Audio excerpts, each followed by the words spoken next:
Okay, bismillahirrahmanirrahim. Assalamualaikum warahmatullahi wabarakatuh dan selamat petang kepada yang tengah menonton pada waktu ini. Okay, so bersiaran langsung bersama KUJDT di page KUJDT. So siapa yang tengah menonton sekarang ni boleh kita buat sound check seketika. Sama ada suara jelas atau tidak dan juga audio jelas terang, boleh komen lah. Okay, so ya sebab macam dah lama Dila tak bersiaran, agak taklah lama sangat, tapi agak lama lah rasanya. Okay, so hari ni special sikit, kita berada di segmen Nostalgia Umrah KUJT di hati. Jadi mungkin anda-anda bakal jemaah-jemaah haji dan hajah yang tengah menonton sekarang ni nak tahu siapa tetamu kita pada hari ni. Okay, so kita perkenalkan. Okay, sekarang lah. Okay, bersama kita Senior Musyrif Ustaz Fakrul Razi. Assalamualaikum Ustaz. Waalaikumsalam warahmatullahi wabarakatuh. Okay, sihat? Sihat sangat. Okay, dah lama tak jumpa Ustaz? Biasalah, PKP nak buat macam mana? PKP, ya betul. So hari ni yang tengah menonton sekarang ni, kita berada di segmen Nostalgia Umrah di mana kita nak throwback dengan Ustaz Fakrul Razi. Nak tanya sama ada kita boleh ceritalah. Okay, first question saya lah, pengalaman Ustaz pergi bersama dengan Umrah KJDT dah berapa kali? Rekod Ustaz dah berapa berapa banyak tu? Bismillah, walhamdulillah, wassalatu wassalamu ala rasulillah. Terima kasih kepada Dila lah. Baik, kita pengalaman tentang umrah ni, berapa kali dah pergi umrah saya pun sebenarnya tak ingat dah. Tak ingat dah berapa kali pergi, sebab nak kata banyak, taklah banyak sangat. Nak kata sikit, taklah sikit. Sebab kita pun ada trip umrah yang back to back kan. Maknanya kita pergi sana, lepas tu jemaah balik, kita tak balik, kita stay, kita tunggu trip satu lagi. Jadi kalau tak silap saya, teringat dalam mungkin dalam 8 ataupun 9 trip lah, saya ingat saya lah. Lebih kurang gitulah. Bermula daripada tahun 2017 lah. Jadi yang trip yang back to back tu, saya duduk kat sana hampir 21 hari lebih kurangnya tu lah, 21-22 hari gitulah. Lama juga tu sebelum nak balik ke Malaysia kan. Lama. Tapi macam mana, saya nak tahu juga macam mana Ustaz boleh pergi umrah. Yes. Yes pula. Macam mana tu? Baik, ceritanya berlaku secara tiba-tiba. Ceritanya satu hari saya tengah tidur sebenarnya waktu siang. Kita pula kira macam lepas Zuhur tu tidur kejap. Lepas tu dapat panggilan daripada apa nama kekanda mudir kita lah, Ustaz Khairuddin. Jadi biasa masa tu antara kerja tuan mudir kita ni ialah menyusun kuliah-kuliah ustaz kita lah. Jadi ingatkan masa tu dia nak telefon saya, nak jemput saya kuliah dekat Taman Sarah Alif ke kat mana, wallahu alam lah kan. Jadi kita pun angkat. Tiba-tiba bila kita angkat, dia kata, Ustaz nak tanya pernah pergi umrah tak? Saya kata dulu masa zaman belajar banyak kali pergi. Ustaz, kalau jadi masa tu istilah musyrik pun ada lagi. Dia kata, kalau Ustaz nak jadi mutawif, sanggup tak? Saya kata, orang dah offer, kita pun ambil je lah kan. Jadi, bila dia kata macam itu, sebab berdasarkan kita pun ada pengalaman masa zaman belajar dulu, maka saya pun telah dipinang secara, tak tahu nak panggil rasmi ke tak rasmi pada masa tu, oleh tuan mudir kita. Lepas daripada itulah baru kita adakan siri perjumpaan untuk kita bincang tentang SOP dan sebagainya. Masa tu, pejabat KJDT saya ingatnya masih lagi baru lagi dekat Angsana yang tingkat atas tu lah. Saya ingat sebab masa perjumpaan pertama kali saya dengan tuan mudir tu, perasan tak dekat tingkat 5 tu setentan tu ada kedai-kedai makan banyak tu. Ada. Jadi perjumpaan pertama saya dengan tuan mudir untuk bincang bahawa umrah dekat kedai makan tu lah, bukan dekat office KJDT. Sebab rasanya masa tu office KJDT pun rasanya bukan dekat situ kot, rasa kat tempat lain. Jadi kita berbincang lah tentang bagaimana pelaksanaan. Macam sekarang ni, kita kalau nak buat umrah, kita akan buat macam usrah di rumah tuan mudir tak? Macam mana pergerakan, bagaimana kalau trip bertemu dan sebagainya. Jadi masa tu trip pun taklah banyak sangat. Jadi Masa tu saya dengan Tuan Muda je lah berbincang untuk macam mana pergerakan, macam mana SOP, apa buku-buku nak dijadikan sebagai rujukan. Dan akhirnya saya pun terbang pada tahun yang sama juga, tahun 2017. Pada berapa bulan? 17 lah. 17 hari bulan 17 17 17 hari bulan 4 tu saya pun terbang bersama dengan teman saya, iaitu Ustaz Aiman. Ustaz Aiman Ahmad lah. Ustaz Aiman sebelum tu pun dia dah dipinang lebih awal daripada saya, dan banyaklah pengalaman masalah-masalah pada masa tu yang kita rujuk pada Ustaz. Jadi Ustaz Aiman dalam bab ni dia adalah senior saya lah untuk dalam KJDT. Itulah sejarah dia lah. Itulah trip pertama saya yang kita boleh ingat lah. Yang lain-lain semua censored, tak boleh cerita. Okay, tak apa. Pejam celik pun dah banyak trip Ustaz bersama dengan KJDT. So nak lalang banyak trip tu, mungkin Ustaz boleh ceritakan tak ataupun share first yang kenangan manis bersama jemaah. Ada tak? Kenangan manis. Ada. Ataupun throwback yang apa-apalah. Tak pernah buat catatan sebenarnya ni. Catatan memori umrah tu tak adalah. Kenangan manis bersama dengan jemaah ialah apabila kita mendapat tu ada satu trip tu saya tak ingat bila, tapi saya rasa sangat terharulah sebab bimbingan kita dihargai, walaupun saya tak bersebab orang pun tahu saya punya berat ni kira lebih berbadan kan kalau nak bawa umrah, sebab saya sebelum saya dah akhir-akhir ni kalau bawa umrah orang biasa saya akan bimbing umrah yang pertama, umrah yang kedua, yang ketiga tu kita beri pada kawan-kawan kita lah. Tapi ada satu trip tu saya pun tak tahu macam mana saya boleh bersemangat sehingga saya mampu untuk bimbing 2 kali umrah, dan alhamdulillah para jemaah pada masa tu sangat berpuas hati. Maknanya kita rasa dihargai lah. Pada saya kenangan yang paling manis, rasa dihargai sebab mereka rasa puas dapat melaksanakan ibadah umrah bersama-sama dengan kita lah kan. Jadi sebagai penghargaan yang lepas tu lah dia belanjanya aiskrim kan. Sebab manis kan, kata dalam manis belanja aiskrim lah kan. Kalau pengalaman masin belanja Al-Baik kan. Baik. Itu di antaranya. Itu di antaranya lah. Banyaklah kalau kita nak cerita kan, sebab saya pun nak detail-detail sangat pun antara ingat tak ingat. Cuma pada saya itulah yang paling rasa kita terharu lah, sebab jemaah sangat menghargai bimbingan kita dan mereka rasa sangat berpuas hati, dan mereka rasa macam alhamdulillah dapat laksanakan umrah dengan sempurna pada perasaan mereka lah. Itulah wallahu alam. Okay, alhamdulillah. Itu antara sebab sebenarnya banyak momen tu, tapi rahsia lah cik. Rahsia. Tapi tak apa, kita nak throwback satu video ni. Tak tahu Ustaz ingat lagi ke tak ni, trip bila. Okay, kita ada. Okay, tim boleh paparkan video ini. Alamak. Bahkan Nabi SAW pernah sebut dalam satu hadis yang sahih riwayat Muslim, kata Nabi, ahtasibu 'ala Allahi ayukaffira as-sanati allati qablah was-sanati allati ba'dah. Aku menghitung, mengharapkan daripada Allah Subhanahu wa taala dengan aku berpuasa pada 9 Zulhijjah ini, maka aku akan diampunkan dosa setahun yang lepas dan dosa setahun yang akan datang. Jadi siapa yang puasa pada hari Arafah, maka akan diampunkan dosanya sebanyak 2 tahun. Tapi dalam 2 tahun jangan pula buat dosa pula, kata dosa saya dah diampunkan puasa hari Arafah. Dan hari Arafah ni banyak fadilat-fadilatnya. Bahkan kata Nabi, khairud du'ai du'a'u Arafah. Doa yang paling afdal adalah doa yang dipanjatkan pada Allah Ta'ala ketika hari Arafah. Sebab itulah ada di kalangan ulama yang habis dah. Habis sikit je. Kita ada banyak lah kita simpan untuk next live. Okay, itu Ustaz ingat tak dekat mana? Dan itu trip berapa hari bulan? Itu dekat Arafah tu. Dekat Arafah, dekat Jabal, dekat kawasan Jabal Rahmah tu. Memang itu trip yang pertama lah. Trip yang pertama. Trip yang pertama dengan Ustaz Aiman lah.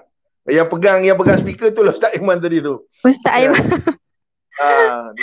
Ingat dah macam rupa pekerja kat situ pula kan, pegang Ya, betul. itulah. Tu umrah pertama lah tu. Tu umrah pertama. Umrah last Ustaz, trip umrah bila tu? Trip umrah saya yang terakhir pada ujung 2019 kalau tak silap. 2019 tu saya ada dua trip bulan ujung, ingat saya ujung bulan 11 dengan hujung bulan 12. Hujung bulan 11. Saya ingat saya gitulah, ujung bulan 11 dengan ujung bulan 12. Okey, untuk trip yang last tu, nanti kita nak tanya Ustaz, ada ingat tak? Tapi sebelum tu saya akan baca komen dulu.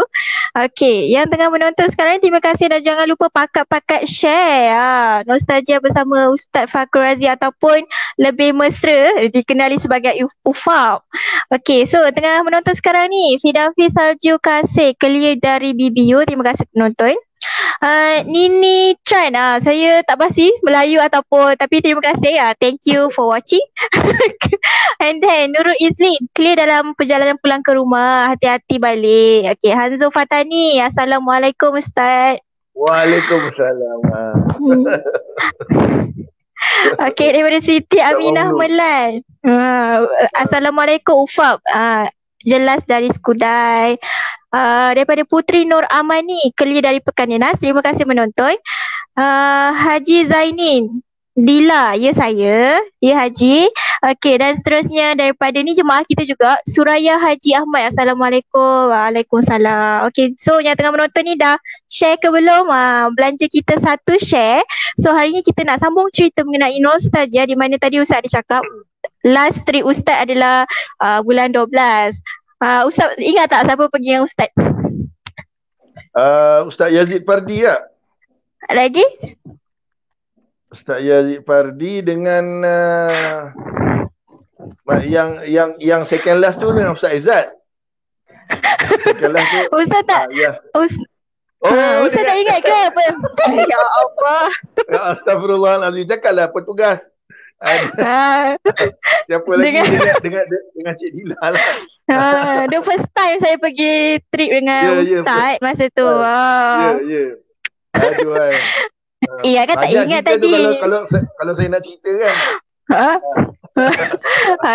Itu trip paling best lah, dan juga paling mencabar untuk kita. Okey, tapi trip masa trip tu ada tak macam Ustaz memang tak boleh lupa betul lah. Macam sweet, taklah sweet tapi macam memang terimbau, balik pun teringat lagi lah macam tu. Trip masa tu masa tu saya ni kalau ingat yang sweet-sweet orang belanja makan ni tapi ni kelakar. Okey. Tapi ada juga yang belanja Ustaz, tak silap saya. Masa trip tu. Masa tu yang saya ingat lah, yang paling mencabar lah, sebab banyak jemaah yang terdemam pada masa tu. Covid belum ada lagi, tapi ada ramai yang terdemam. Dan kita sebagai hikmat kita hantarlah mereka ke hospital. Ada yang orang dewasa yang demam, ada yang baby demam pun ada. Jadi pada masa tu rasa masa tu kan yang kita naik ambulan tu itu yang masa tu adalah pesakit yang mengalami sakit jantung, tak silap saya, jemaah tu. Sakit jantung. Dengan Dila kan pada masa tu. Itulah. Tu nasib baik ada Ustaz, saya tak tahu cakap bahasa Arab. Yelah, cuma pengalaman tu lah kan. Dila masa tu naik ambulans sekali ke macam mana? Tak, saya ditinggalkan di hospital. Okay. Ustaz pergi dulu, lepas tu Ustaz patah balik. Ya. Itulah pengalaman. Saya pun masa zaman saya belajar dulu pun tak pernah naik ambulans dengan Arab. Dekat Mekah tu first time naik ambulans dengan Arab. Jadi semua rider semua dia langgar. Memang begitu. Takut saya pula lepas tu kena naik ambulans yang kedua kan, sebab dia punya bawa memang menakutkan. Jadi itulah antara pengalaman saya yang terakhir naik ambulans dekat Mekah kerana teman jemaah yang pada masa tu sakit jantung dan pada masa tu lah alhamdulillah Ustaz Mamdu yang tengok ni, terima kasih lah yang sudi banyak beri hikmat kepada kita. dengan dia tunggu dekat bawah terowongnya, lepas tu banyaklah macam-macam. Terima kasih. Jazakallah khairan. Terima kasih kepada Ustaz Mamdu. Terima kasih kepada Ustaz Mamdu. Okay. So, okay, so tu di antaranya. Okay. So tu di antara macam kenangan. Tapi saya nak tanya, sepanjang Ustaz pergi trip tu, ada tak satu situasi bersama jemaah yang buatkan Ustaz macam mengalirkan air mata ke, selain daripada Ustaz beri tazkirah ataupun ceramah-ceramah tu memang menyayat hati, tapi ada tak macam Ustaz tengok jemaah ni memang sedih betul lah situasi dia macam tu? Saya adalah satu tapi trip ni trip yang agak taklah lama, sebelum tu lah. Sebelum tu ada satu jemaah ni dia hampir nyari-nyari, maknanya nyawa di hujung tanduk lah. Sebab ceritanya dia terlewat untuk buat dialisis selama sehari ke apa gitulah. Jadi ceritanya bukan pasal jemaah yang sakit tu. Ceritanya tentang anak dia. Dia pada masa tu dia pergi umrah dengan bapa orang anak dia. Jadi ada dua beradik pada masa tu, anak beranak. Ikut sekali bawa mak dia. Jadi nak ceritakan dia punya pengorbanan tu lah anak-anak, walaupun anak tu pun dah berusia dah. Mak tu memang dah tua dah. Jadi nak cerita pengorbanan anak tu dengan mak sangat orang kata sangat baik lah. Saya taklah masa tu sampai menangis tengok pengorbanan anak-anak tu. Cuma nak cerita rasa sangat terharu, dan mereka ceritakan bagaimana sayangnya mereka pada mak mereka. Maknanya mereka bertanggungjawab jaga adik-beradik, macam bukan macam setengah orang sekarang ni dia adik-beradik, oleh kerana adik-beradik ramai dia serah pada adik atau abang atau kakak dia untuk uruskan mak dia. Tapi ni cerita adik-beradik ni sama-sama jaga mak dia, sama-sama risau. Jadi mak dia sakit, sama-sama pergi bawa berubat. Jadi itulah pada saya antara trip yang paling terharu lah yang saya pernah jumpa lah. Sebab anak cerita kasih sayang seorang anak pada mak dia tu lah. Tu dia, wallahualam.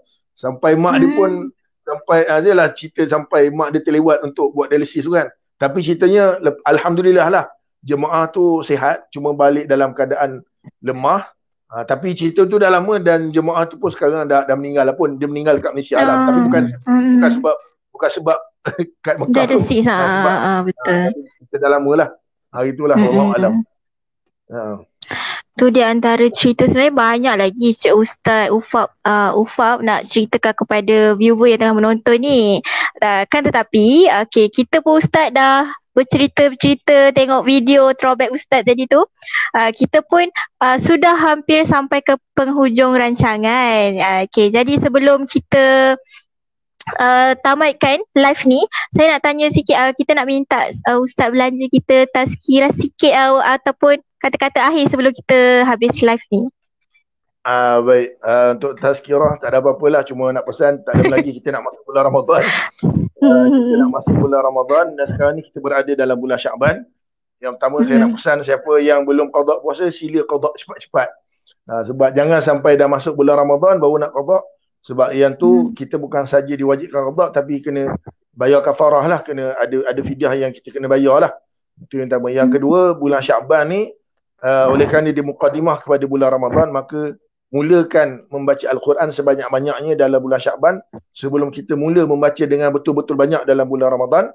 Sebab kalau kita baca kisah salafun salih, orang terdahulu, mereka telah mula mengkhatamkan Al-Quran secara banyak semasa dalam bulan Syaban.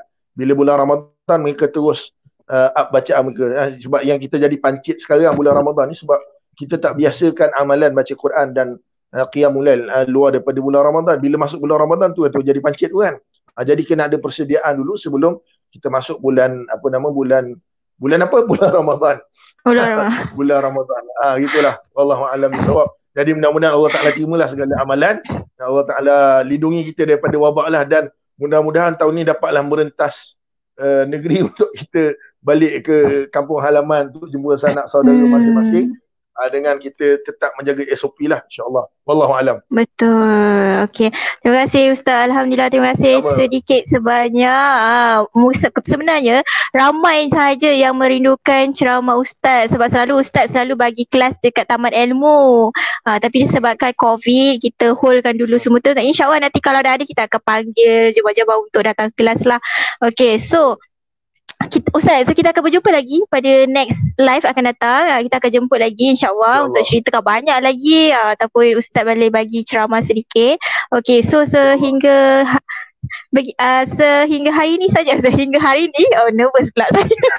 Okay Ustaz, tak apa. Kita terima kasih kepada yang menonton.